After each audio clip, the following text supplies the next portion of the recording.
రాజ్యమేది లేదు గాని రాణిలాగా చూసుకుంటా కోట కట్టలేను గాని కళ్ళల్లో నిన్నే దాచుకుంటా రాత ఎట్లా రాసి ఉన్నా మార్చి నీతో రాసుకుంటా స్వర్గమంటూ ఉన్నదంటే అది నీతోనే ప్రతిరోజు పంచుకుంటా నిన్ను గన్న మీ నాన్నకన్నా లారు ముద్దుగా సాదుకుంటా నీకు కోపం వస్తే కొంత దూరం ఉంటా నువ్వు గీత గీస్తే నేను దాటనంటా కంట నీరు కంటి రెప్ప దాటకుండా కాటుకై కావలుంటా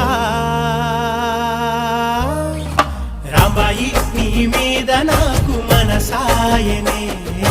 ఏనాడు నిన్ను వీడిపోని నీడైతనే